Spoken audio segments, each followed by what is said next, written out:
The summer of 1871 brought heat that clung to Ellsworth, Kansas, like a second skin. But the viciousness of the townsfolk burned hotter than any July sun as they surrounded Tabitha Caldwell outside the general store. Their faces twisted with the particular cruelty that only small-town minds can conjure. No one stepped forward to help the heavyset woman as the mob closed in no one except Decker Xanders, a trail-worn cowboy who'd ridden into town just hours before, his hand resting casually on his holstered Colt as he positioned himself between her and the growing crowd. "I believe the lady was just leaving," Decker announced, his voice carrying the quiet authority of a man who rarely needed to speak twice. "And I reckon you all might want to reconsider whatever it is you're fixing to do." The crowd shifted uneasily. Tabitha clutched her torn package to her chest, feeling her heart hammer against her ribs. She had never seen this man before, yet here he stood, defending her when not even those who'd known her all her life would speak up. "This ain't your business, stranger," called a red-faced man from the edge of the group. "That woman's been stealing food from honest folk." "I've never stolen anything in my life," Tabitha said, her voice stronger than she felt. The accusation stung worse than the rocks some of the younger boys had thrown at her on her way into town. At 26, she'd grown accustomed to the whispers and stares that followed her substantial frame, but never had the hostility reached this fever pitch. Decker didn't turn to look at her, keeping his eyes trained on the crowd.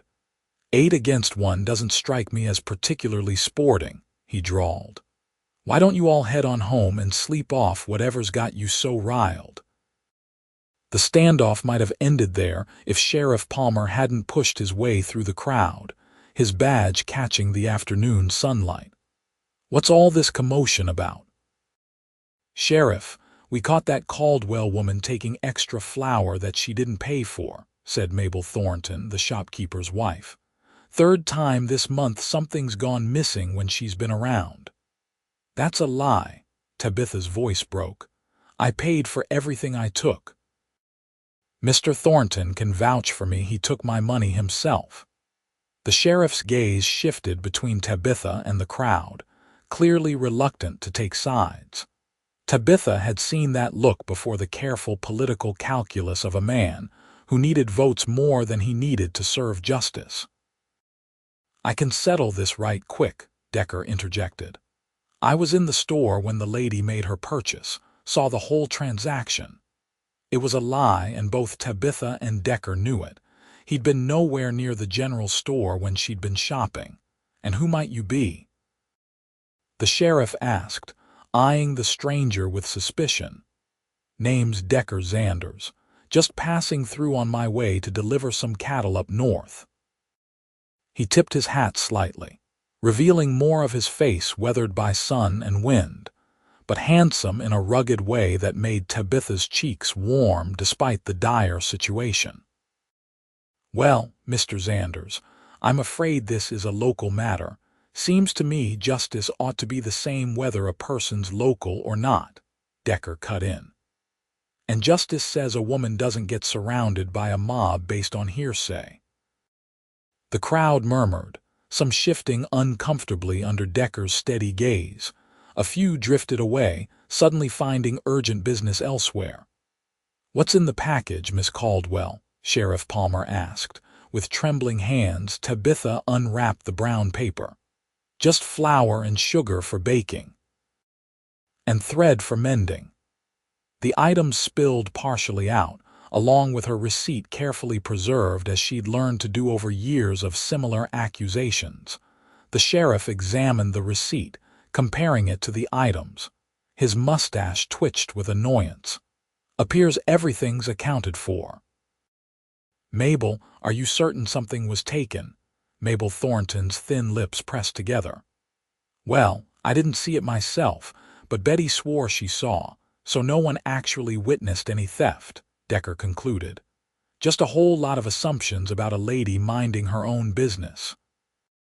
Sheriff Palmer sighed, clearly eager to be done with the whole affair. "All right, folks, show's over. Miss Caldwell, you're free to go. And the rest of you," he raised his voice to address the dwindling crowd, "I won't have vigilante nonsense in my town. Next person to start trouble answers to me." As the crowd dispersed, Tabitha carefully rewrapped her purchases. Her hands were still shaking. "Thank you," she said quietly to Decker. "You didn't have to do that." He shrugged, his eyes still scanning the dispersing townsfolk. "Didn't much care for the odds. You all right to get home safely?" Tabitha nodded, though the thought of walking back through town made her stomach knot. "My wagon's just down the street. I'll be fine." Decker's eyes finally met hers, deep brown and surprisingly gentle in his sun-darkened face. "I'll walk with you anyway if you don't mind the company."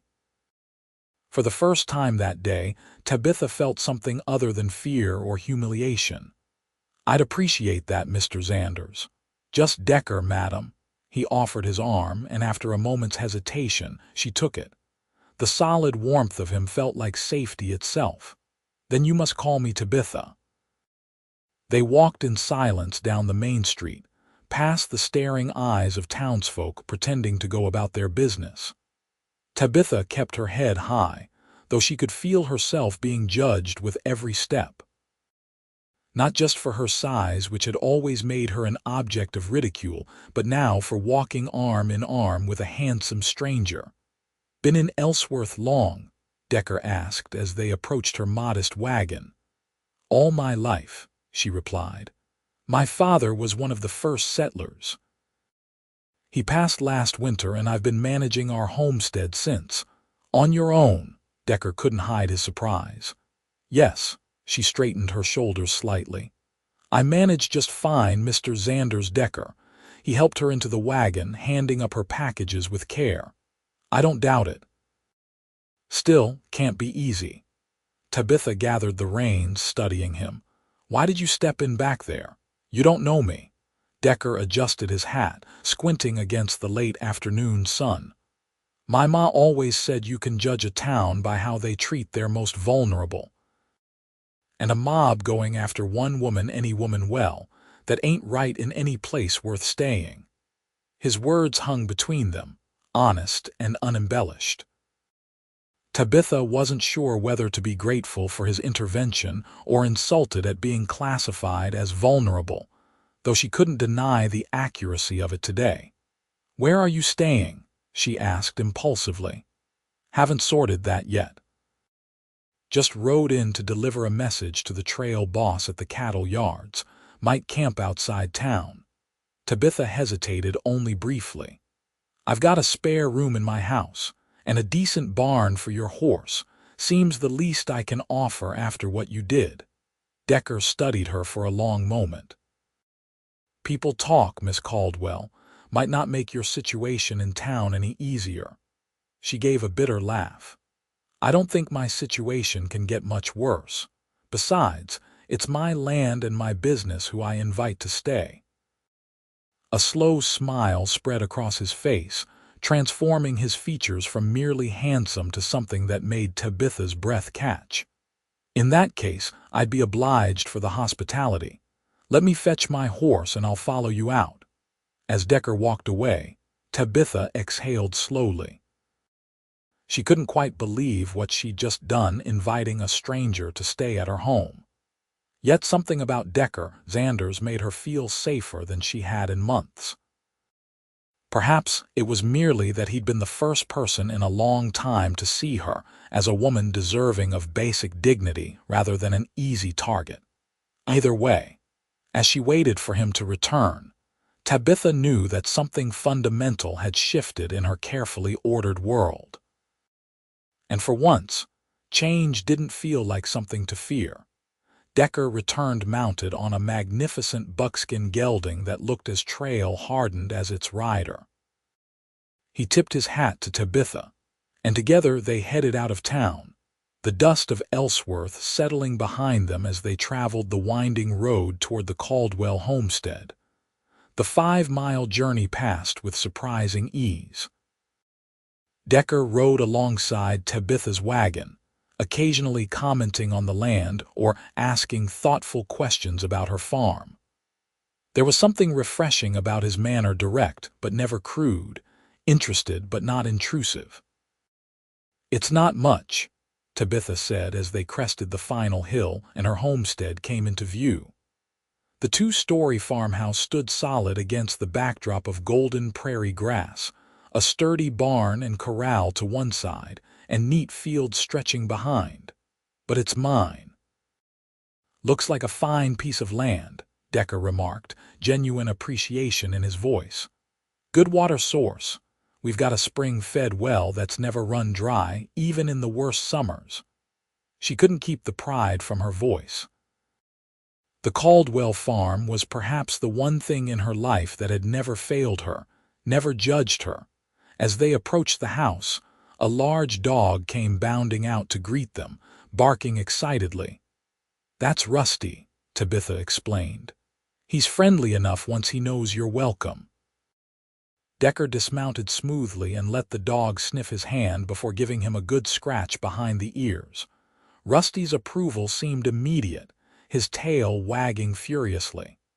"Good judge of character, dogs," Decker said with a smile. "Mind if I see to my horse before coming in, of course." The barn's open.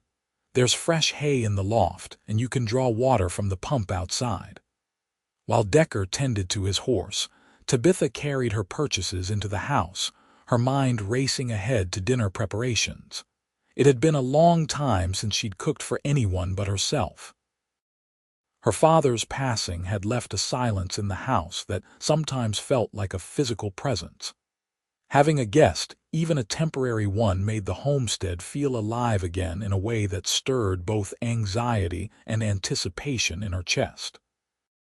By the time Decker knocked on the door, Tabitha had a simple but hearty stew simmering on the stove. She'd also changed out of her town dress into a more comfortable home dress, though she'd taken extra care with her appearance, pinning her thick chestnut hair more neatly than usual. "Come in," she called, suddenly self-conscious about the modest furnishings of her home.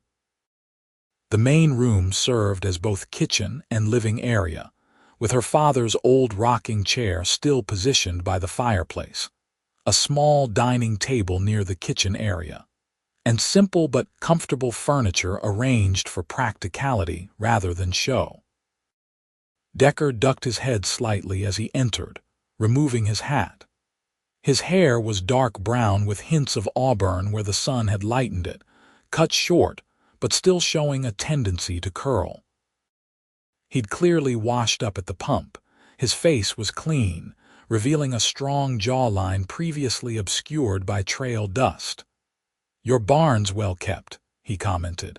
"Notice the repairs on the east wall, solid work."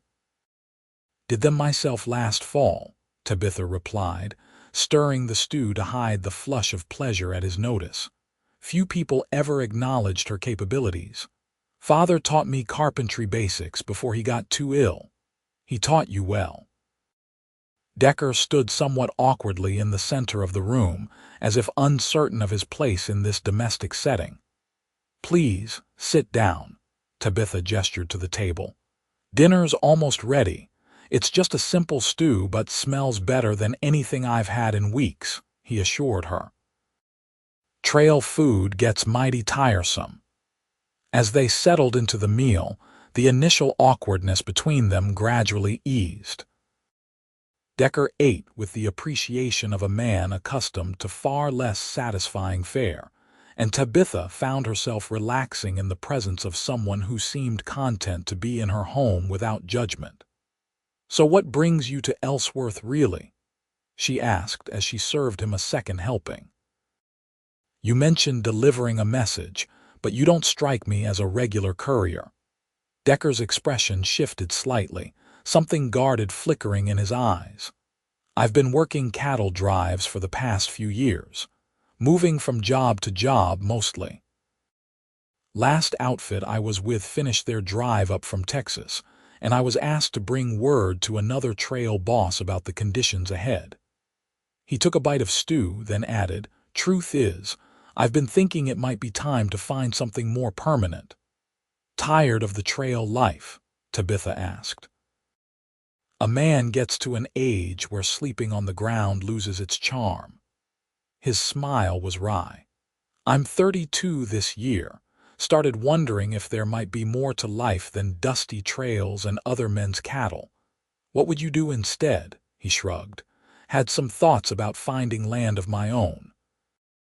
Maybe up in Nebraska or the Dakota Territory, where there's still good plots available.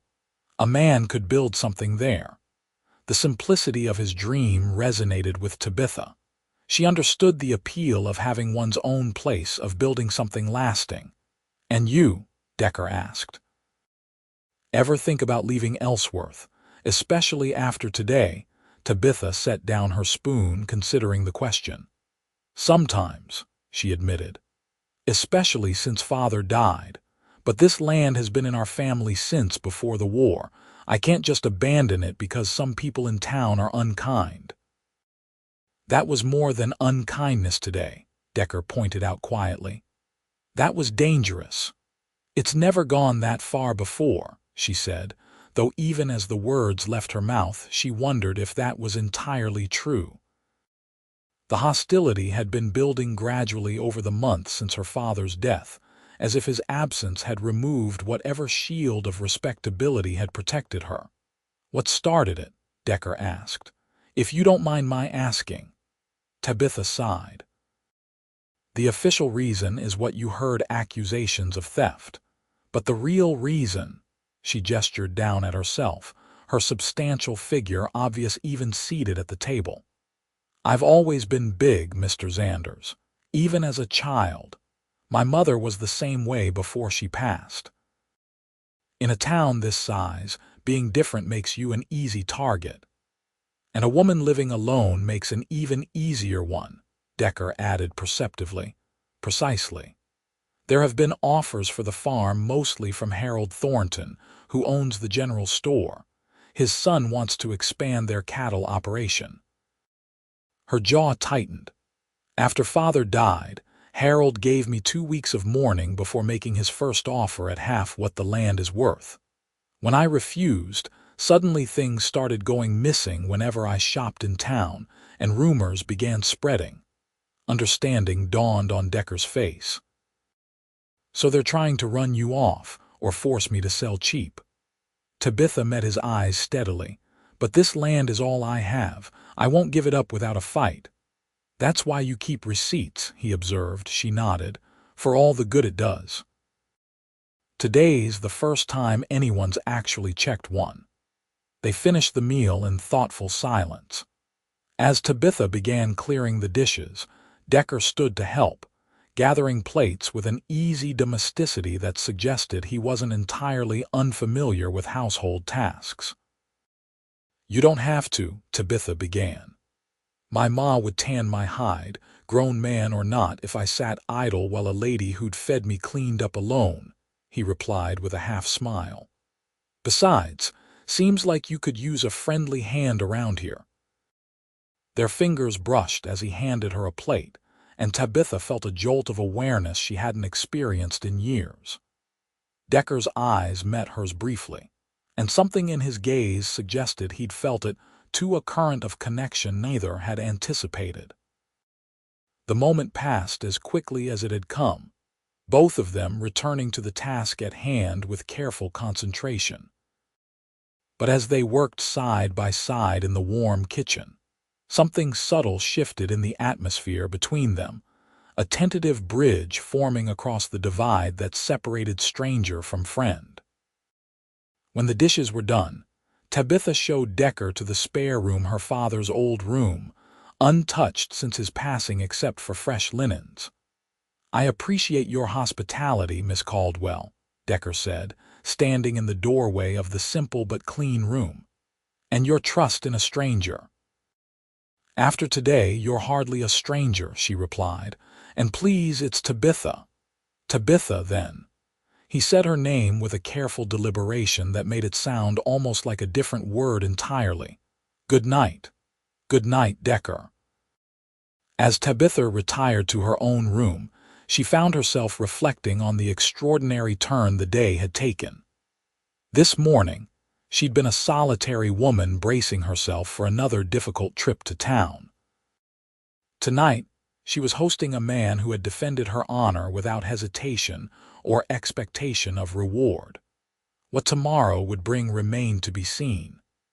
But for the first time in months, Tabitha fell asleep with something that felt dangerously like hope blooming in her chest.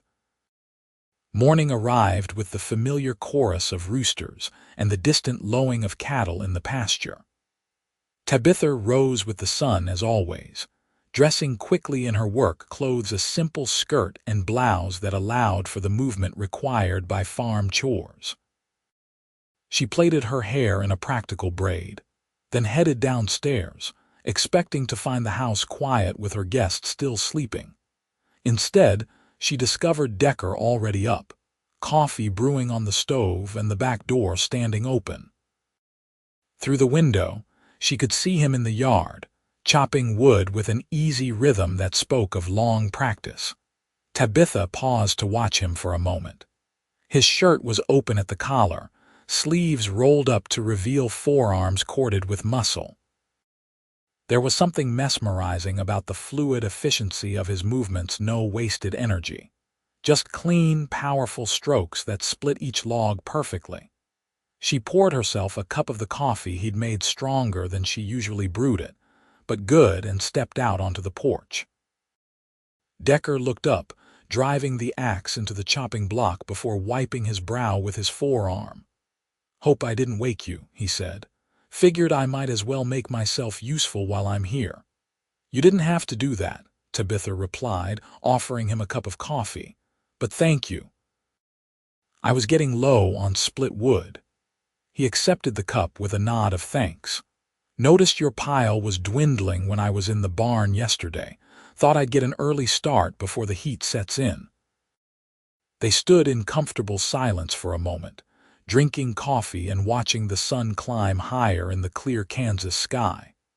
The morning air still held the coolness of night, but the promise of another scorching July day was evident in the cloudless horizon. "What are your plans for today?" Tabitha asked finally. Decker considered the question. "Need to head into town at some point to check if there's any reply to the message I delivered. Otherwise, I'm at loose ends." He glanced at her. "Could stay and help around here if you've got work that needs doing." Seems like a lot for one person to manage. The offer was tempting. There were dozens of tasks that had fallen behind since her father's death: fences needing repair, the vegetable garden overtaken by weeds in sections, the roof of the chicken coop requiring patches before the next rain. "I can't pay you," she said hesitantly. "Didn't ask for payment." His expression was open, uncomplicated. "You've given me a place to sleep and good meals. Seems fair I contribute something in return." Tabitha weighed his words, looking for hidden motives but finding none. "There is the chicken coop roof," she admitted finally. "And the north fence line has a section down where the Williamsons' bull broke through last month. Point me to your tools and lumber, and I'll get started after breakfast." Breakfast was a simple but hearty affair: eggs fresh from the henhouse, bacon, and biscuits that Tabitha had baked the previous day and warmed in the oven. They ate with the easy companionship of people united by practical concerns rather than social niceties. "Been wondering," Decker said as he helped himself to a second biscuit, "how you manage the planting and harvesting on your own. This is sizable acreage for one person." "I hire the Peterson boys from the next farm over for the heavy work," Tabitha explained, "and I've reduced what we plant. Father used to do wheat and corn, but I've scaled back to just corn this year. The rest I've let for grazing." "Smart," he nodded approvingly. "Focus on what you can manage. Still must be difficult." "It is," she acknowledged, surprising herself with her candor. "But what choice do I have? This land is all I've got." Decker didn't offer platitudes or suggestions as others might have done. He simply nodded, accepting her reality without question or judgment. After breakfast, Tabitha showed Decker the shed where her father had kept tools and building supplies. "Take whatever you need. I'll be working in the vegetable garden if you need anything." The morning passed in productive parallel labor. Tabitha weeded and tended her garden, occasionally glancing up to see Decker working steadily on the chicken coop roof.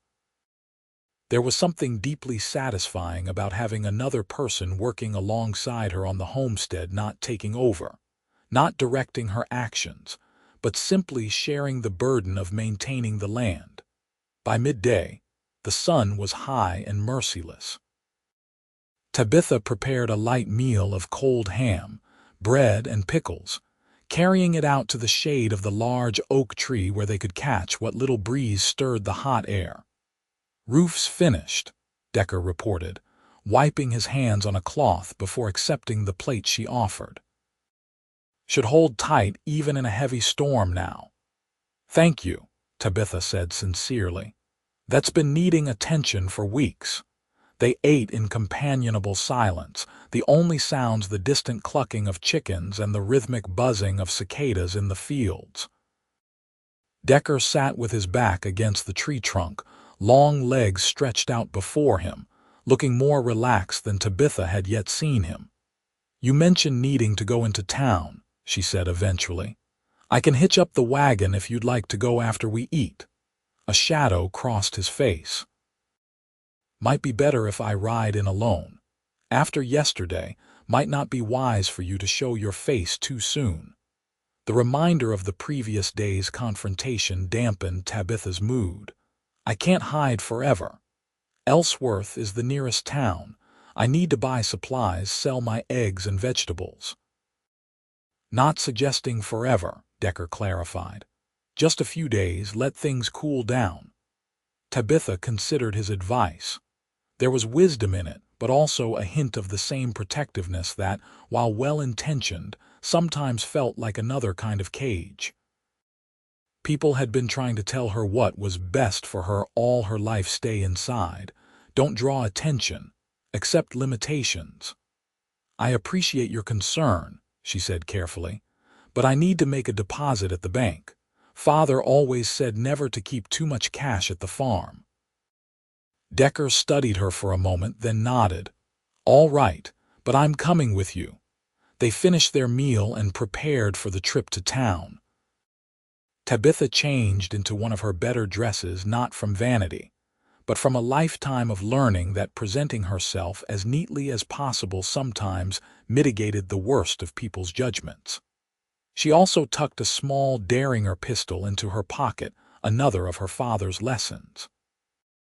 "A woman alone needs protection," he'd told her when he'd presented it on her 21st birthday. As they set out in the wagon, Decker riding alongside on his buckskin, Tabitha felt a complex mixture of emotions. Dread at facing the townspeople again so soon after yesterday's humiliation. Relief at not facing them alone. And underneath it all, a growing awareness of Decker himself, his quiet strength, his unassuming kindness, the way his presence made her feel simultaneously more visible and more protected than she had in years. Ellsworth appeared on the horizon all too soon, its modest collection of buildings shimmering slightly in the heat haze. As they approached the outskirts, Decker moved his horse closer to the wagon. "Bank first," he suggested. "Then I'll check for messages while you do any other business you need to. Best we stay together otherwise." Tabitha nodded, grateful for his steady presence as they entered the town proper. Eyes turned toward them immediately, some curious, some hostile, some calculating. News traveled fast in small towns, and their joint departure yesterday had clearly fueled speculation. They made their way to the bank without incident, though whispers followed them down the street. Inside the cool interior of the limestone building, Tabitha conducted her business efficiently, depositing the money from her last egg and butter sales. Mr. Finch, the bank manager, was professionally courteous, though his eyes kept darting to Decker, who stood a few paces behind her, his posture relaxed but attentive. "Your account is in good standing, Miss Caldwell," Mr. Finch assured her as he completed the transaction. "Though I should mention that Mr. Thornton inquired just yesterday about any outstanding loans against your property." Tabitha stiffened. "Did he indeed? And what did you tell him? That client information is confidential, of course." Mr. Finch shuffled papers nervously. "But he seemed quite interested in knowing if you might be facing financial difficulties. You can tell Mr. Thornton that the Caldwell farm is unencumbered by debt and likely to remain so," Tabitha replied crisply, tucking her bank book into her purse. "Good day, Mr. Finch." As they exited the bank, Decker fell into step beside her.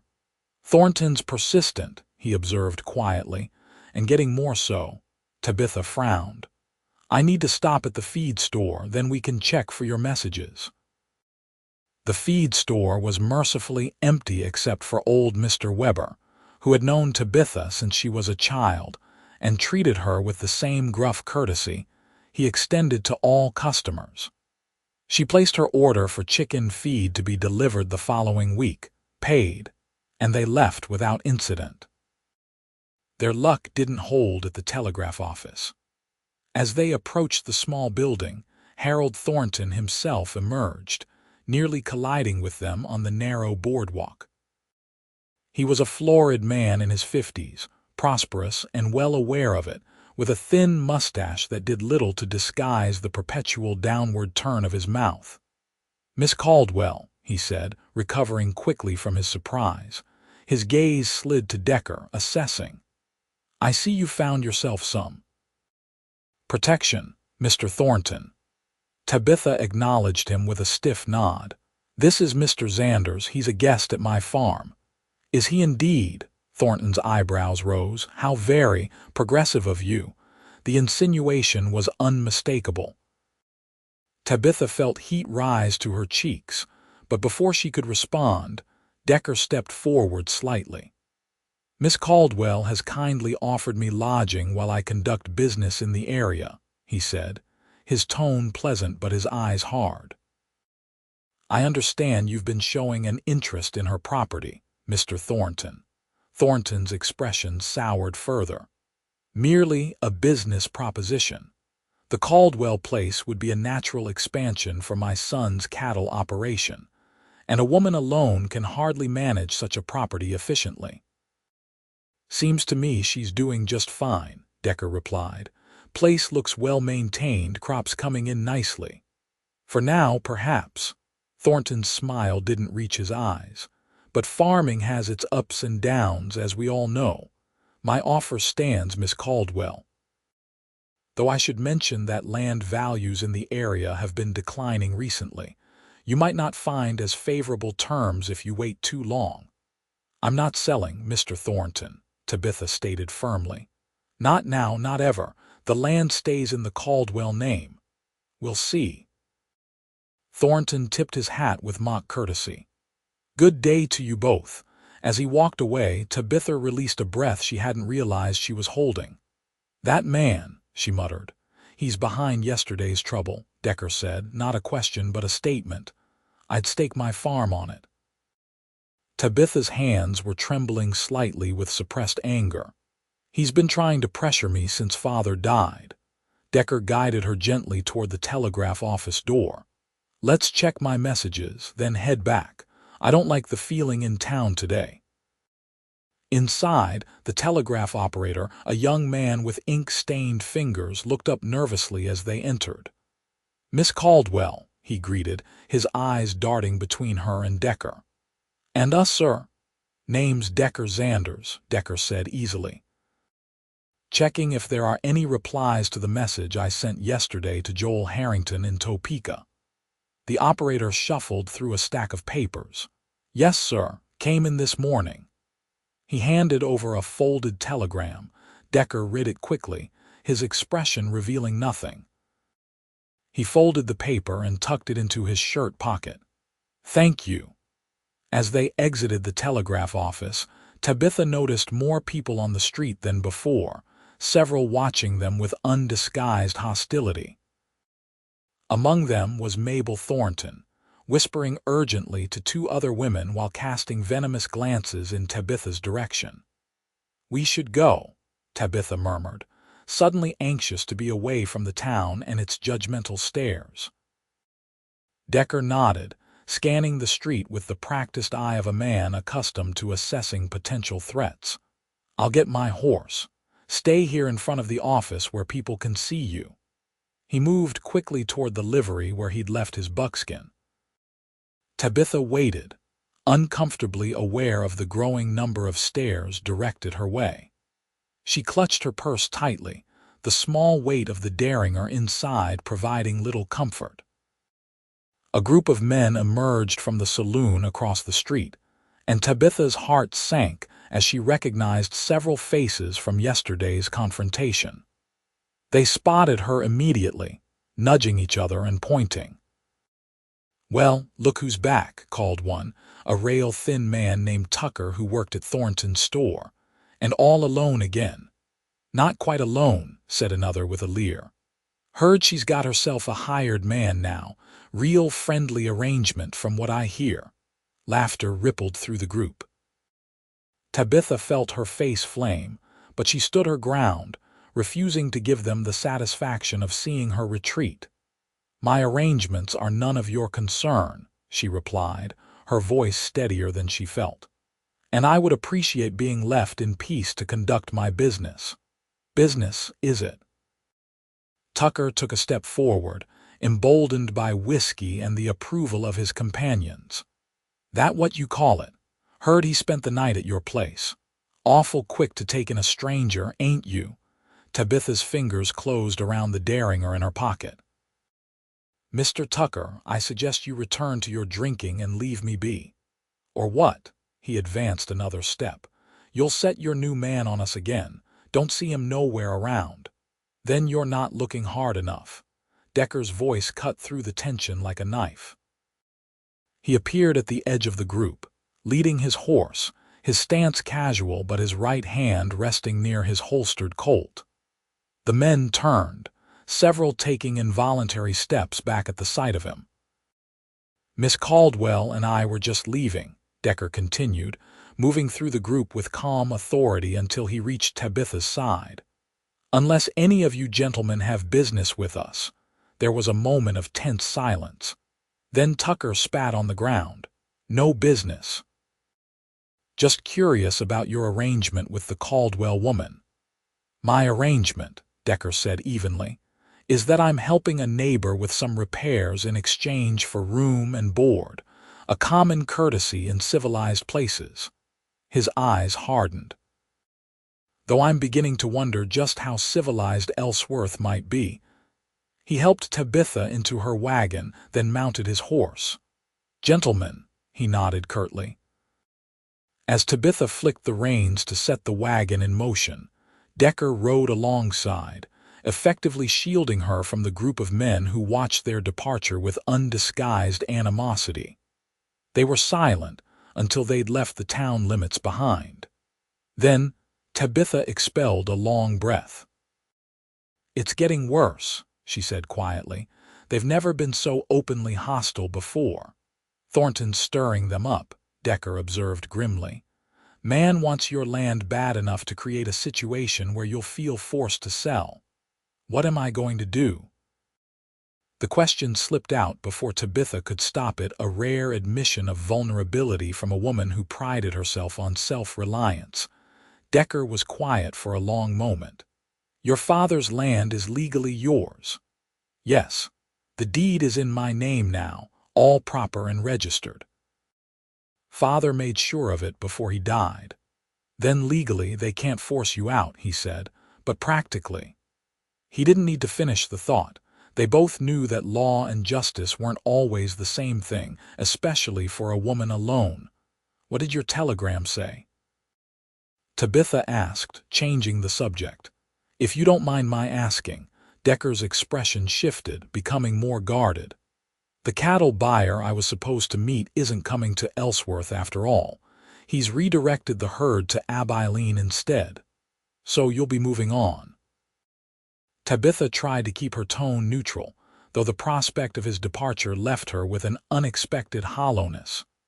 No immediate rush, he replied, glancing at her. Still, some fence needs mending at your place if the offer of room and board still stands. Relief washed through her, more intense than the situation warranted.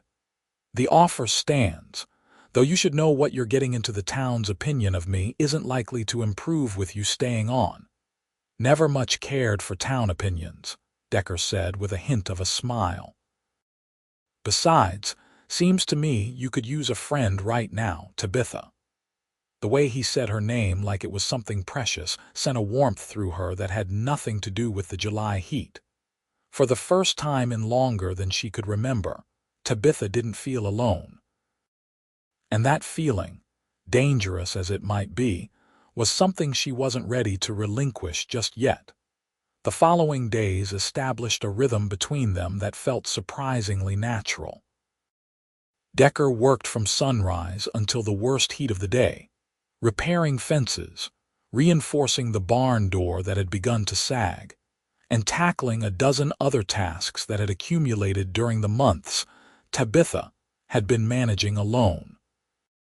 In the afternoons, when the Kansas sun made outdoor work nearly impossible, he would often sit in the shade of the porch, whittling or cleaning his gear while Tabitha tended to indoor chores.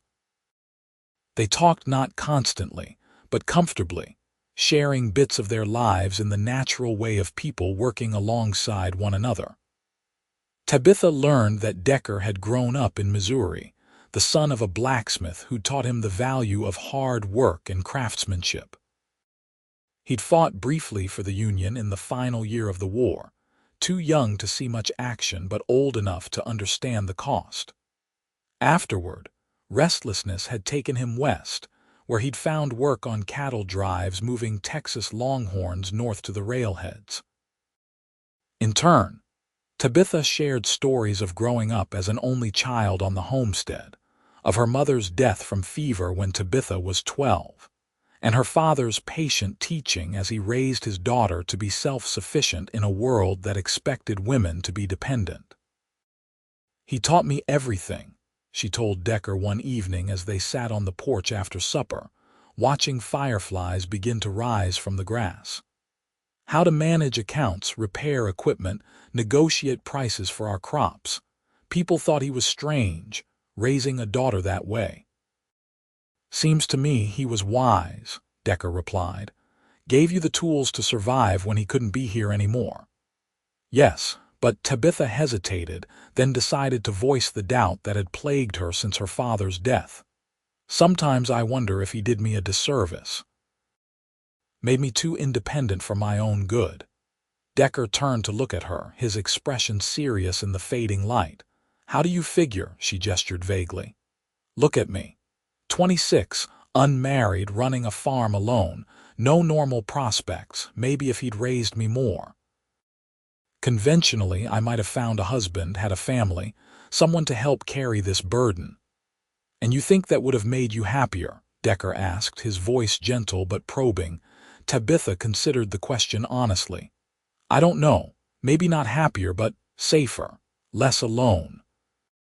"Marriage doesn't guarantee safety or companionship," Decker observed. "Known plenty of married folks who are more alone together than you are by yourself." His insight surprised her. Most men she'd known viewed marriage as the natural and only proper state for a woman, regardless of the quality of the match. "You've never married?" she asked. "Never found the right situation?" He smiled slightly. "Or the right woman?" "One who'd see me for who I am, not what I could provide or protect." The depth of understanding in his words resonated with something in Tabitha.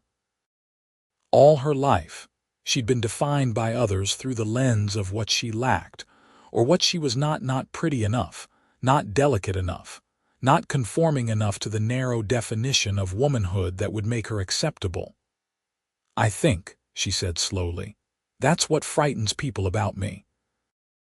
I don't need rescuing in the way women are supposed to. It makes men uncomfortable and women suspicious." Decker was quiet for a moment. "Independence isn't the same as not needing anyone," he said finally. "Everyone needs connection. Just some folks are honest enough to admit they want it for its own sake, not because they can't survive without it." The distinction struck Tabitha forcefully. She had never thought of it that way, that choosing connection from a position of strength might be different from seeking it from necessity.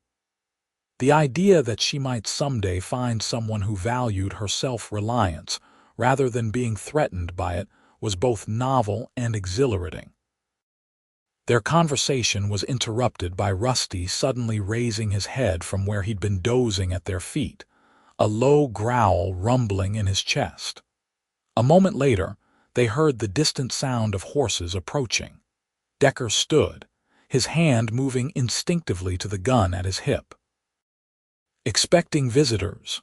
"No," Tabitha replied, rising as well. "No one comes out this way after dark." They watched as 3 riders materialized out of the twilight, approaching the house at a steady pace. As they drew nearer, Tabitha recognized the lead rider with a sinking feeling. "It's Blake Thornton," she murmured to Decker. "Harold's son, and 2 of his ranch hands." Decker positioned himself slightly in front of Tabitha as the riders pulled up in front of the house. Blake Thornton was a younger version of his father's same florid complexion and air of entitlement, but with an added edge of recklessness that made him potentially more dangerous. "Evening, Miss Caldwell," Blake called, not dismounting. His gaze shifted to Decker, narrowing slightly. "Heard you had company these days." "Mr. Thornton," Tabitha acknowledged stiffly. "What brings you out this way so late?" "Just being neighborly," Blake replied with a smile that didn't reach his eyes. "Wanted to check if you'd reconsidered my father's offer for this place." "Market's not getting any better, you know." "My answer hasn't changed," Tabitha said firmly. "The farm isn't for sale." Blake's smile tightened. "That's disappointing to hear, especially when we're trying to be generous considering the circumstances." "What circumstances would those be?" Decker asked, his voice level but with an underlying hardness. Blake shifted his attention to Decker, sizing him up. "And you are, Decker Xanders, friend of Miss Caldwell's." "Friend, huh?" Blake's tone made the word sound indecent.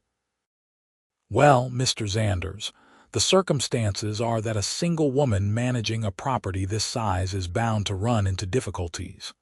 Fences get broken, animals go missing, equipment fails at crucial moments." He shrugged. "Just the nature of farming. We're offering Miss Caldwell a chance to avoid those inevitable hardships." The threat was thinly veiled but unmistakable. Tabitha felt a cold anger replace her initial apprehension. "Are you threatening me, Mr. Thornton?" "Threatening? Not at all." Blake affected a look of innocence. "Just stating facts. Farming's a risky business, especially for someone in your situation." "I believe Miss Caldwell has made her position clear," Decker said, his posture relaxed but his eyes watchful. "And it's getting late. Perhaps you gentlemen should be on your way." Blake's expression hardened. "Don't think I know you, Xanders. You new around these parts." "Just passing through," Decker replied. "Though I might stay on a while. Seems like Miss Caldwell could use some help around her place." The implications weren't lost on Blake or his companions. One of the ranch hands muttered something that made the other laugh, a harsh sound in the gathering darkness. "Well now," Blake said, his voice taking on a dangerous edge. "That's mighty convenient timing. Almost makes a man wonder if there might be other reasons for your sudden appearance just when the Caldwell place is ripe for acquisition." "The only thing ripe here is your imagination, Mr. Thornton," Tabitha interjected sharply. "Now state your business clearly or leave my property." Blake stared at her for a long moment, then chuckled, a sound devoid of humor. "Direct as always, Miss Caldwell. Very well. My father's final offer is $1,500 for the entire property. That's more than generous considering recent difficulties. The answer is still no, Tabitha replied without hesitation. Now please leave. Blake's face darkened. You're making a mistake. A woman alone, she's not alone, Decker cut in, his hand resting casually on his gun belt. And I believe the lady asked you to leave. For a tense moment, it seemed Blake might escalate the confrontation.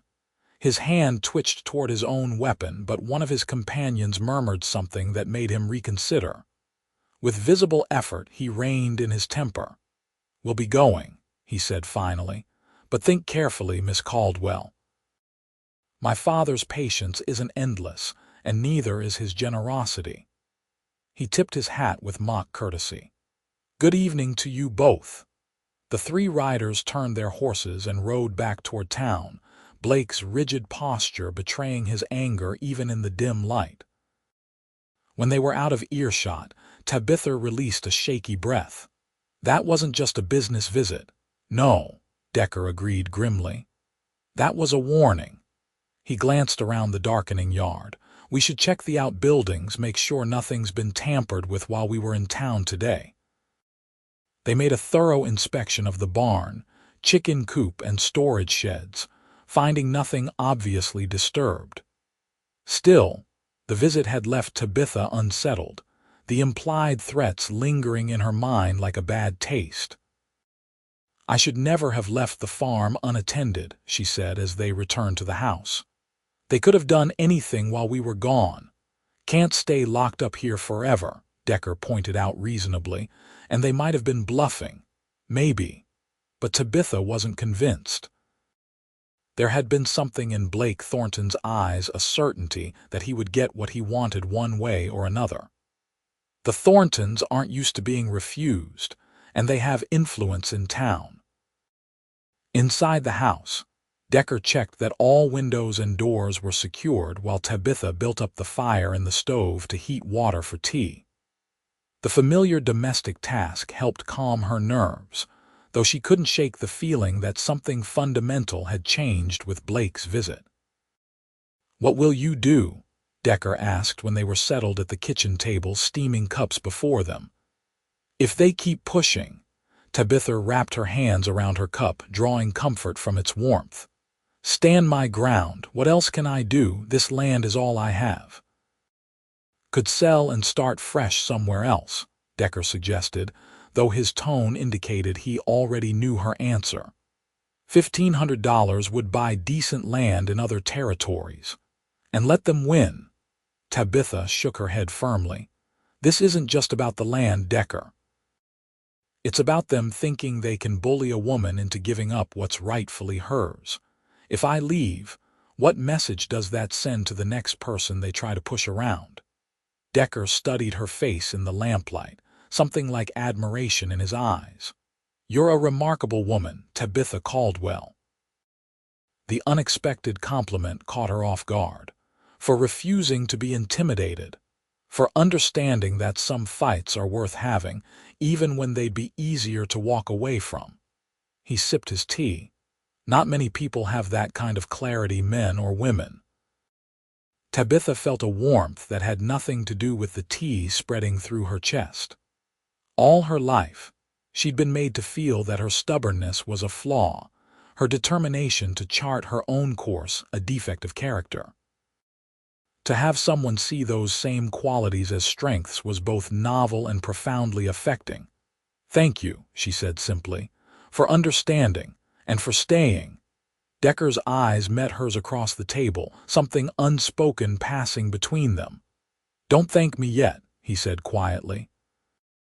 I have a feeling the Thorntons are just getting started. His words proved prophetic. The next morning, Tabitha discovered that someone had opened the gate to her chicken yard during the night.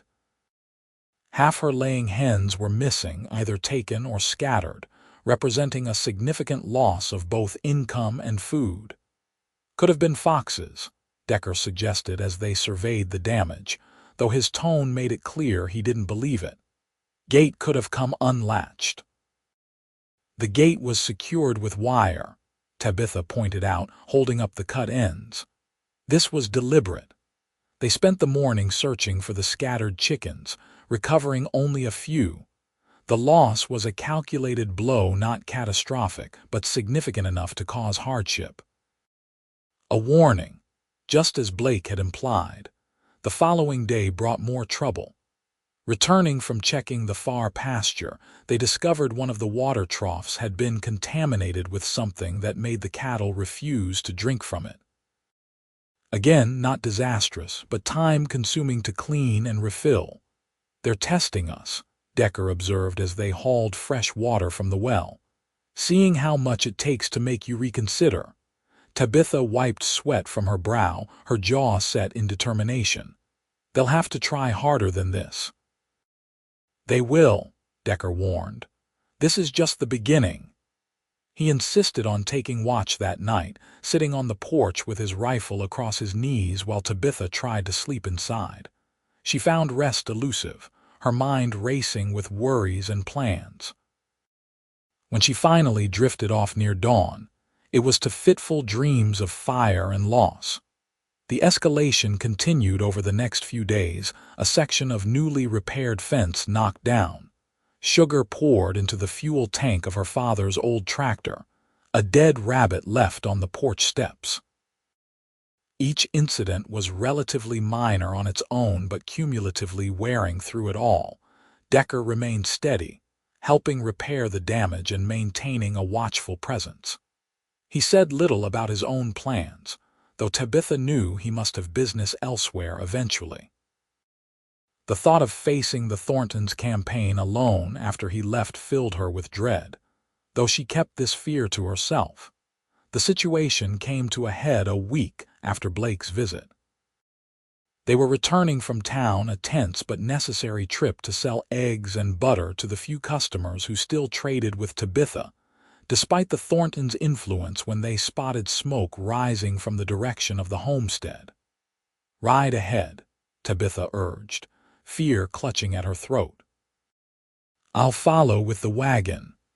Decker spurred his horse without argument, galloping toward the farm at full speed. By the time Tabitha arrived, breathless and terrified, she found him battling flames that had engulfed the old hay barn, a smaller outbuilding separate from the main barn, used primarily for storage. Together they fought the fire with bucket after bucket of water from the well, but it was clear from the start that the structure couldn't be saved. Their efforts focused on preventing the flames from spreading to nearby buildings, or the dry summer grass that could carry fire to the main house.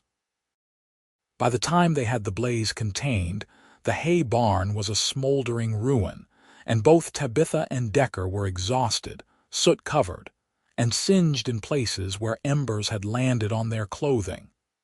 "Could have been worse," Decker said grimly, surveying the damage. "Main barn's untouched and the house is safe." Tabitha nodded numbly, the reality of the escalation sinking in. This wasn't a minor inconvenience or a warning, this was destruction of property, a serious crime. "This wasn't an accident," she said, her voice hollow. "No." Decker's expression was harder than she'd yet seen it. "This was deliberate, and it crosses a line." "What are we going to do?" Tabitha asked, the question escaping before she could stop it. Decker turned to look at her, something resolute in his gaze. "We're going to the sheriff." Vandalism and chicken stealing might be hard to prove, but arson is another matter. Even in a town where the Thorntons have influence, the law has to take this seriously. The determination in his voice gave Tabitha courage. She straightened her shoulders, pushing aside exhaustion. "You're right. This has gone far enough." They washed quickly at the pump, doing their best to remove the worst of the soot before changing clothes. Within an hour, they were back in the wagon heading toward town, a grim purpose driving them forward. Sheriff Palmer's office was at the end of Ellsworth's Main Street, a small but solid building with a jail attached at the back. The sheriff himself was behind his desk when they entered, his expression shifting from professional neutrality to wariness as he recognized his visitors. "Miss Caldwell, Mr. Xanders," he acknowledged. "What brings you to town twice in one day?" "Arson, Sheriff," Decker stated bluntly. "Someone burned down Miss Caldwell's hay barn this afternoon while we were in town." Sheriff Palmer's bushy eyebrows rose. "That's a serious accusation." "You're certain it wasn't an accident? Hay can spontaneously combust in hot weather." "The hay was fresh, cut last month and properly dried," Tabitha replied. "And there's been a pattern of vandalism at my farm over the past week: chickens stolen, water fouled, fences damaged." "This is just the latest and most serious incident." The sheriff leaned back in his chair, his expression guarded. "And I suppose you have some idea who might be responsible." "I believe the Thorntons are behind it," Tabitha said directly. "Blake Thornton visited my farm last week, made a final offer for my property, and implied there would be consequences if I refused, which I did." "That's circumstantial at best, Miss Caldwell," the sheriff said, though he had the decency to look uncomfortable. "The Thorntons are respected businessmen in this community." "They're trying to force Miss Caldwell off her land," Decker interjected, his voice level but intense. "First through intimidation in town, now through direct attacks on her property."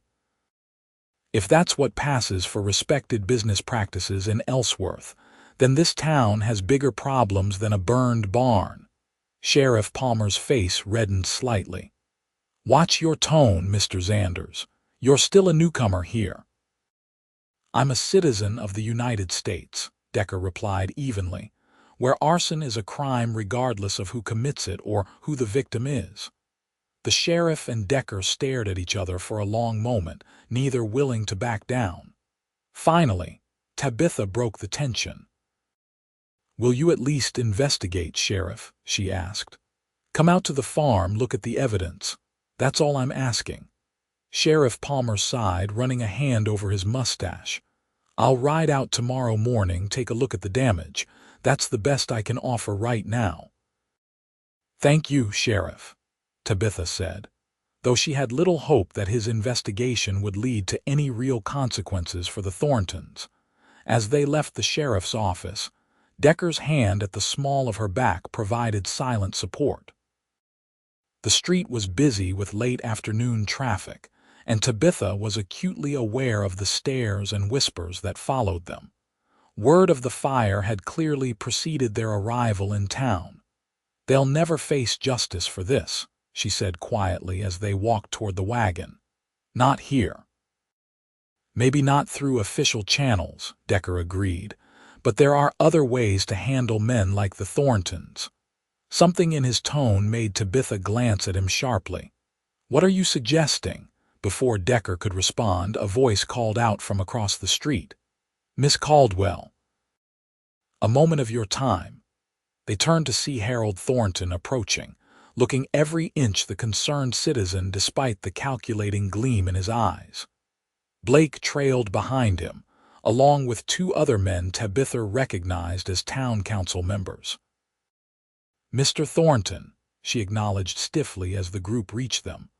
"I'm afraid we're in a hurry to return home."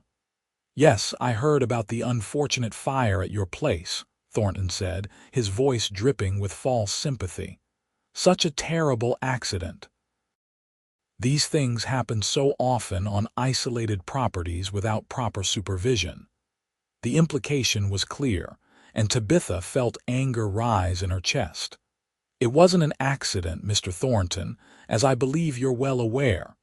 Thornton affected a look of shock. "My dear Miss Caldwell, what are you suggesting? Surely you don't think someone deliberately set fire to your property?" "That's exactly what I think," Tabitha replied, meeting his gaze steadily. "And I've reported it to Sheriff Palmer." "How distressing," Thornton murmured, though his eyes remained cold. "Though I must say, in light of these dangerous developments, my offer to purchase your property seems even more prudent now.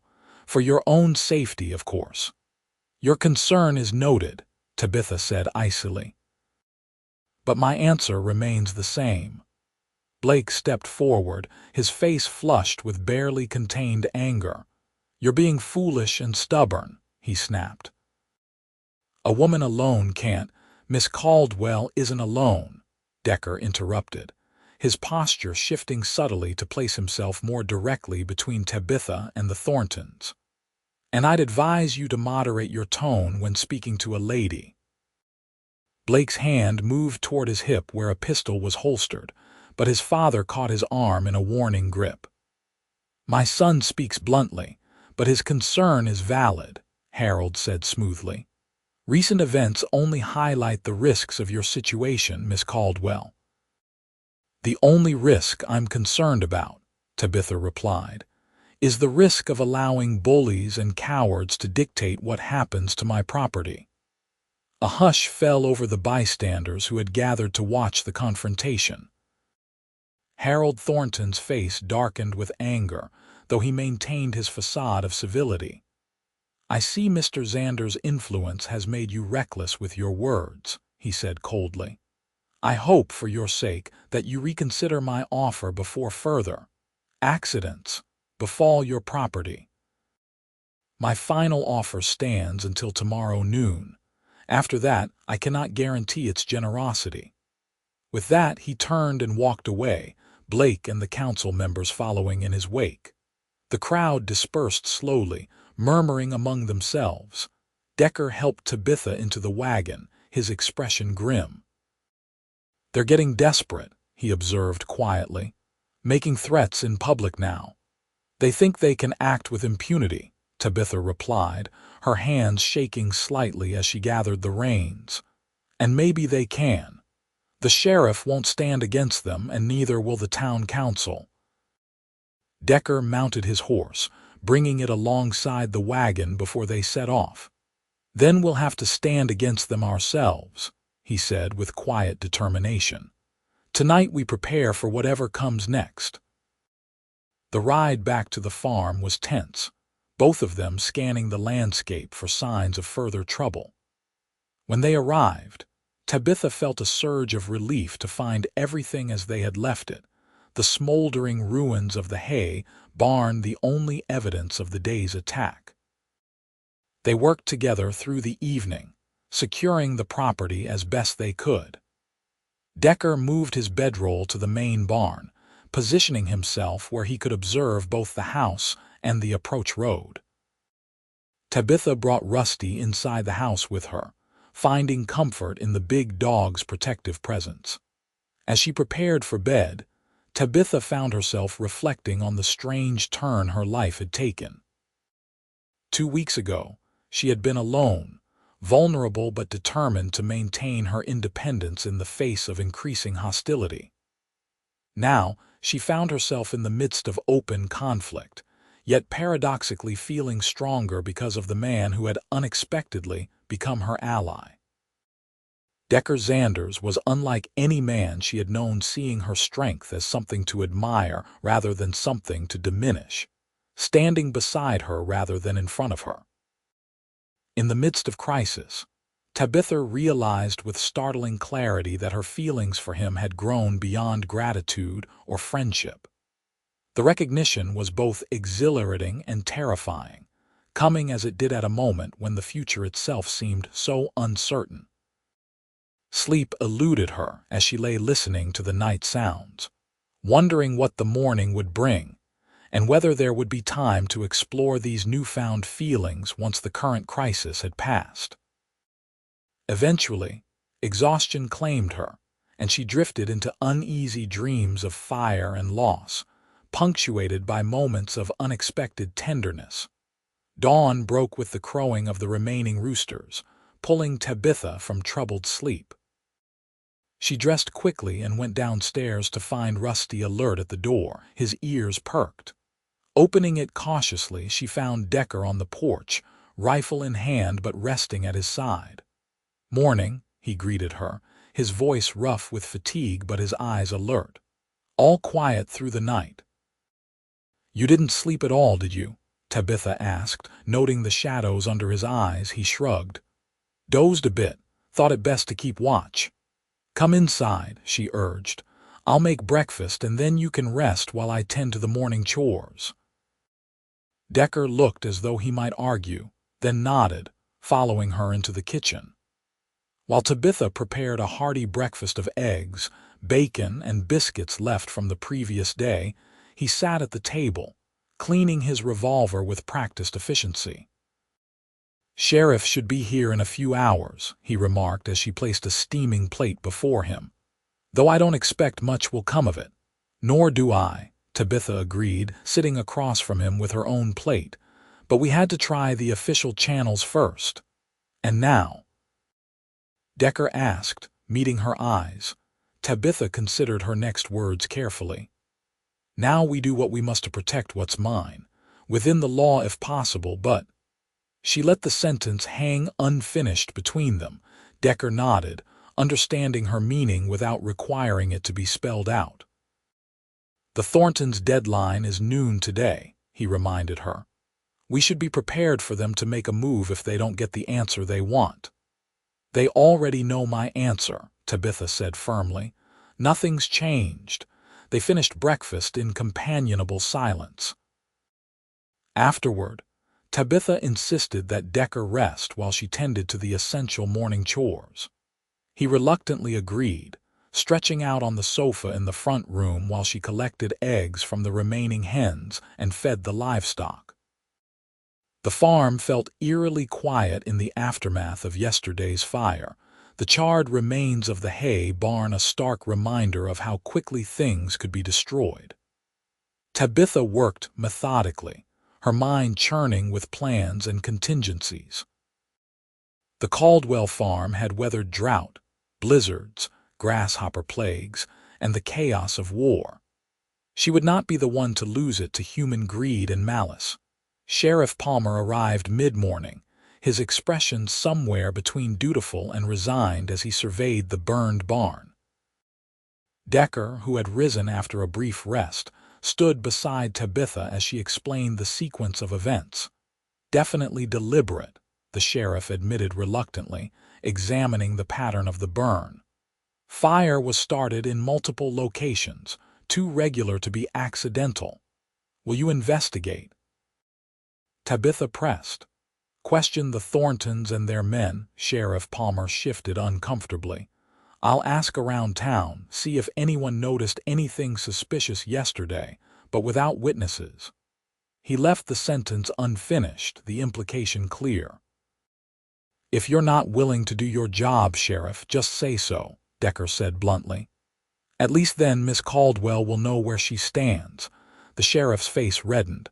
Now see here, Xanders, no, you see here, Decker cut him off. A crime has been committed, a serious one. And you're already making excuses for not pursuing it because the likely perpetrators have influence in town. That's not fair, Sheriff Palmer protested, though his eyes slid away from Decker's steady gaze. Isn't it? Tabitha joined in, her patience finally exhausted. The Thorntons publicly threatened me yesterday, setting a deadline for today at noon for me to accept their offer for my land. Now, conveniently, you're visiting my property just hours before that deadline expires, presumably so you can report back to them about the damage and how it might have affected my resolve. The sheriff's stunned expression confirmed her suspicion. Miss Caldwell, I would never save it, she interrupted. Just answer one question honestly.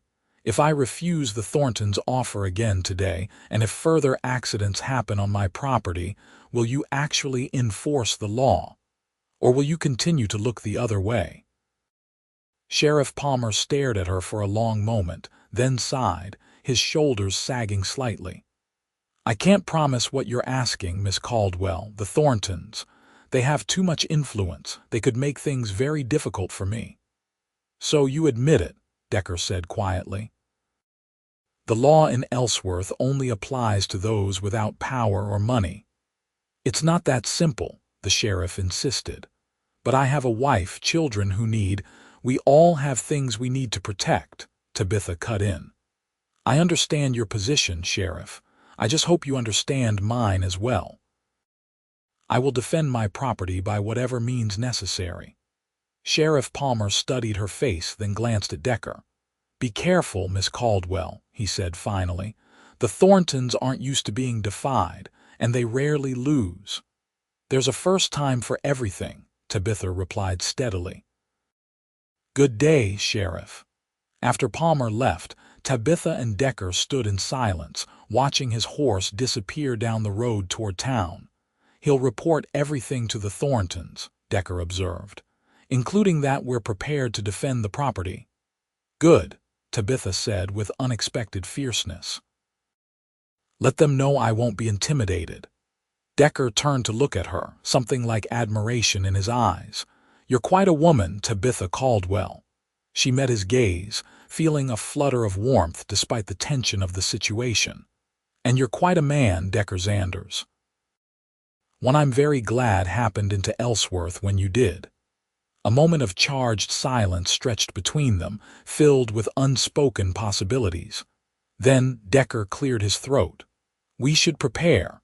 Noon's not far off, and I expect we'll have visitors. They spent the next hour strategizing, moving valuable equipment into secure locations, and ensuring they had clear lines of sight to all approaches to the farm. Decker checked and rechecked his weapons, while Tabitha retrieved her father's old shotgun from its place above the fireplace. You know how to use that? Decker asked as she loaded it with practiced movements. Father made sure of it, she replied simply. I'm not as good with a pistol, but with this, I rarely miss. He nodded, respect evident in his expression. We'll position ourselves so we can cover each other. If they come when they come, let me do the talking initially. But be ready. Noon approached with agonizing slowness. They ate a light meal, neither particularly hungry but knowing they needed strength for whatever was to come. Tabitha found herself studying Decker's profile as he kept watch from the window, memorizing the lines of his face, the set of his shoulders. In the short time she'd known him, he had become essential to her in a way she hadn't thought possible. Decker, she said suddenly, impulsively. If we get through this when we get through this, I want you to know that Ryder's coming, he interrupted gently, pointing toward the road where a cloud of dust was visible. Looks like 5 or 6 of them. The moment broken, Tabitha moved to the window to see for herself. More than I expected, she murmured. That's not just the Thorntons. They've brought reinforcements, Decker agreed grimly. Ready, Tabitha nodded, steeling herself. Ready. They positioned themselves on the porch, Decker standing slightly in front of Tabitha, his rifle held casually but ready. Tabitha held her shotgun at her side, partially hidden by the folds of her skirt but accessible in an instant. The riders approached at a steady pace, not rushing but with clear purpose. Harold and Blake Thornton led the group, followed by 4 men Tabitha recognized as hands from the Thornton ranch tough, capable men used to following orders without question. They reined in their horses in the yard, arranging themselves in a loose semicircle facing the porch. Harold Thornton moved his horse forward a few paces, looking every inch the successful businessman despite the dust of the ride. Miss Caldwell, he called, his voice carrying easily across the yard. I believe you know why we're here. I do, Tabitha replied, stepping forward to stand beside Decker rather than behind him. And my answer hasn't changed, Mr. Thornton. The farm is not for sale. Harold's expression tightened almost imperceptibly. I had hoped yesterday's unfortunate incident might have helped you reconsider your position. The offer I've made is more than fair, particularly given the hazards of your situation. The only hazard I'm concerned about, Tabitha said clearly, is standing in my front yard right now. A murmur ran through the Thornton men at her boldness. Blake's face flushed with anger, his hand moving toward his holster until his father's sharp glance stopped him. "Miss Caldwell," Harold continued, his tone hardening, "I've tried to be reasonable, to conduct this as a proper business transaction, but you leave me no choice but to be direct. You cannot hope to maintain this property on your own. Accidents will happen, equipment will fail, buildings will burn." His eyes glinted coldly. "The smart decision, the only decision, is to accept my offer while it still stands." "That sounds remarkably like a threat, Mr. Thornton," Decker observed, his voice deceptively calm. "Almost like an admission of responsibility for the fire yesterday." "I'm simply stating facts, Mr. Xanders," Thornton replied smoothly. "Farming is a risky business, and Miss Caldwell's obstinacy puts her at particular risk." "I think we understand each other perfectly," Tabitha said, her voice steady despite her racing heart. "You want my land, I won't sell. So you've decided to take it by force or intimidation." "Such dramatic language," Thornton chided, though his eyes remained hard. "This is simply business." "No," Decker interjected. "Business is conducted between willing parties. What you're doing has another name entirely."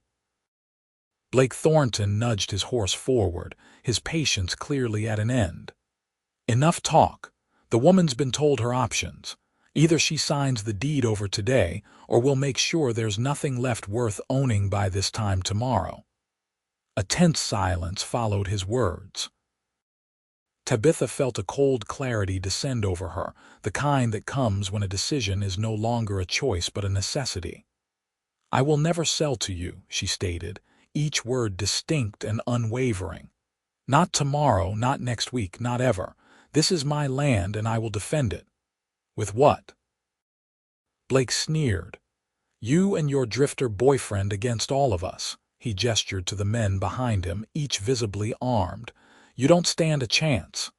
"Maybe not," came a new voice from the side of the house. "But they're not alone." All heads turned to see Sheriff Palmer riding into the yard, accompanied by 2 deputies. His expression was grim but determined as he surveyed the standoff. "This is a private business discussion, Sheriff," Harold Thornton said sharply. "No need for your involvement."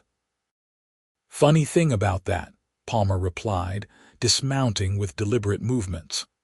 "After I left Miss Caldwell's property this morning, I got to thinking about our conversation, about the law and who it protects." He glanced at Tabitha. "And I decided I didn't much care for the man I saw in the mirror." "What are you saying?" Blake demanded. "I'm saying that I've sworn to uphold the law," Palmer answered. "All of it, for all citizens. And threats of violence, destruction of property, and attempted intimidation fall squarely under things the law prohibits." Harold Thornton's face darkened with anger. "You're making a serious mistake, Palmer. The town council can find themselves a new sheriff if they don't like how I do my job," Palmer finished for him. "But today, I am still the law in Ellsworth, and I'm ordering you and your men to leave Miss Caldwell's property immediately." A tense standoff ensued, neither side willing to back down. Blake Thornton's hand hovered near his pistol, while the ranch hands looked to their employer for direction. Decker stood rock-steady beside Tabitha, his rifle held ready but not yet raised. Finally, Harold Thornton gave a curt nod. "We'll go, for now." His eyes bore into Tabitha's. "But this isn't over, Miss Caldwell, not by a long shot." "Yes, Mr. Thornton," Tabitha replied evenly. "It is over. Because the next time you or your men set foot on my property uninvited, I'll have witnesses to your trespassing and threats. And not even your money will protect you from the consequences." With a final glare of impotent rage, Harold wheeled his horse around. Blake and the ranch hands followed, dust rising in their wake as they galloped back toward town. As the tension of the confrontation eased, Tabitha felt a wave of relief so profound her knees nearly buckled. Decker's hand at her elbow steadied her, his touch warm and reassuring. Sheriff Palmer approached the porch, hat in hand. "Miss Caldwell," he began, "I owe you an apology. I should have taken your concerns more seriously from the beginning." "What changed your mind, Sheriff?" Decker asked, still wary despite the apparent shift in allegiance. Palmer sighed heavily. "After I left here this morning, I stopped at the Broken Spoke Saloon. Overheard some of Thornton's men talking about plans for today, not just pressuring you to sell, but taking definitive action if you refused." He shook his head.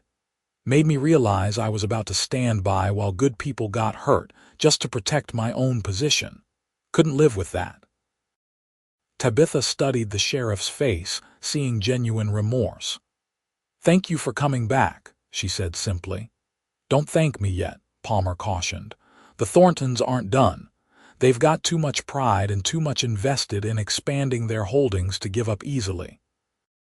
"But they'll have to operate within the law now," Decker pointed out, "with you watching them." "For what that's worth," Palmer agreed. "I'll do what I can. Post deputies out this way when possible, keep an eye on their movements." After the sheriff and his men departed, promising to return later to check on them, Tabitha and Decker were left alone in the sudden quiet of the farmyard. The confrontation had passed without violence, but both knew it represented only a temporary reprieve rather than a final resolution. "What happens now?" Tabitha asked as they returned to the house. Decker set his rifle aside, his expression thoughtful. "Now we prepare for the long game. The Thorntons won't give up, but they'll have to be more careful with the sheriff watching. That buys us time." "Us?"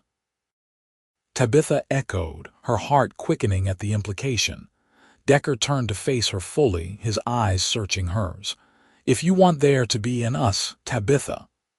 The directness of his statement took her breath away. For a moment, she couldn't find words to respond. "Before the riders came," she said finally, "I was about to tell you something." "I remember," he replied softly. Tabitha gathered her courage, stepping closer to him. "I was going to say that I want you to stay, not just because I need help with the farm or protection from the Thorntons, but because—" She faltered, then pressed on. "Because these past weeks with you have shown me what it means to have a true partner, someone who sees me as I am and values it rather than trying to change it." Decker's expression softened, something warm and wonderful lighting his eyes. "I've been thinking about settling down for a while now," he said. "Finding a place worth putting down roots. What I didn't expect was finding a woman worth building a life with."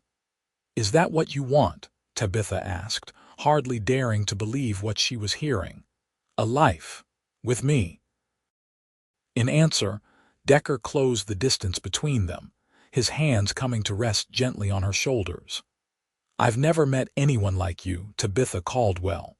You're the strongest, most determined woman I've ever known. And yes, building a life with you is exactly what I want if you'll have me." Tabitha looked up into his face, seeing sincerity and something more, a tenderness that made her heart ache with unexpected joy. "I will," she whispered. "I will have you, Decker Xanders." His kiss was gentle at first, almost tentative, as if giving her time to reconsider. But when Tabitha's arms went around his neck, drawing him closer, the kiss deepened into something profound, a promise. A beginning. When they finally parted, both slightly breathless, Decker rested his forehead against hers. "The Thorntons won't make this easy," he reminded her. "There will be more challenges ahead." "I know," Tabitha replied, "but we'll face them together, and that makes all the difference." In the weeks that followed, the Thorntons did indeed continue their campaign against the Caldwell farm, though their tactics shifted from outright sabotage to more subtle forms of pressure. They convinced the general store to refuse to sell supplies to Tabitha, forcing her to travel to neighboring towns for necessities. They spread rumors about the quality of her produce, making it difficult to sell in local markets. But with each obstacle, Tabitha and Decker found creative solutions. They established relationships with merchants in other towns. They diversified the farm's production, focusing on crops and products that could be sold directly to consumers rather than through local middlemen. Decker's knowledge of cattle and Tabitha's skill with crops complemented each other perfectly, allowing them to maximize the farm's potential. Sheriff Palmer, true to his word, maintained a visible presence in the area, deterring the more aggressive forms of intimidation the Thorntons might have employed.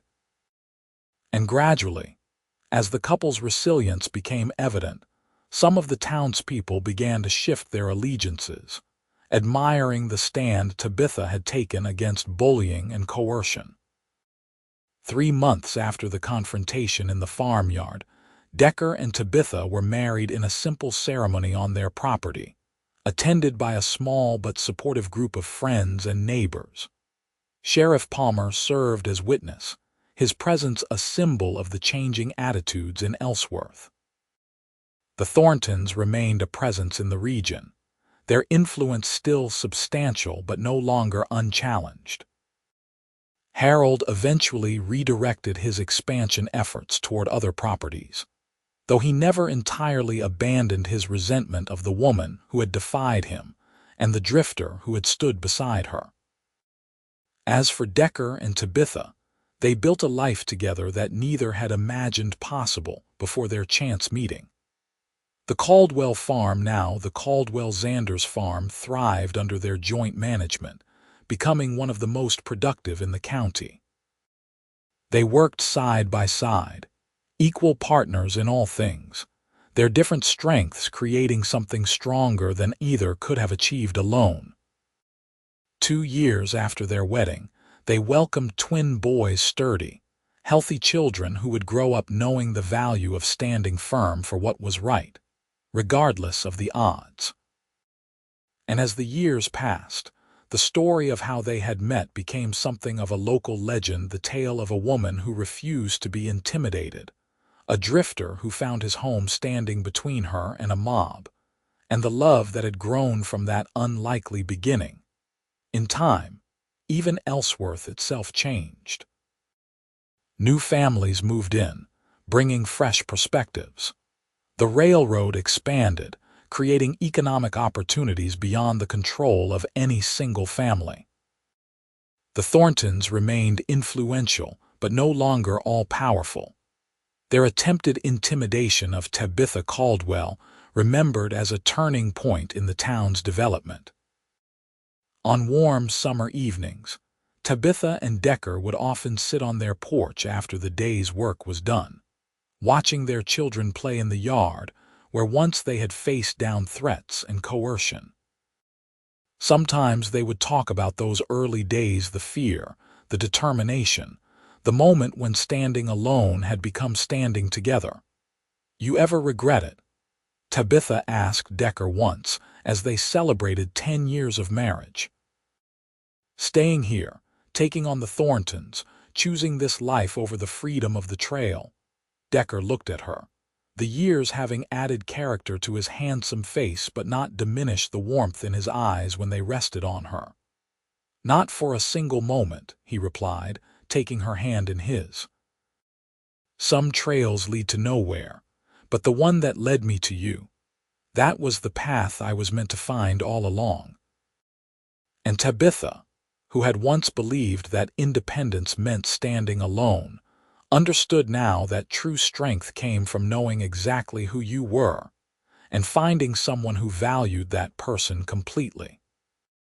In Decker, she had found not a protector who would shield her from the world, but a partner who would stand beside her as they faced it together, equal in determination, in courage, and in love. That, she reflected as she leaned against her husband's solid shoulder, was worth every struggle they had endured, and it would sustain them through whatever challenges still lay ahead on the path they had chosen to walk together.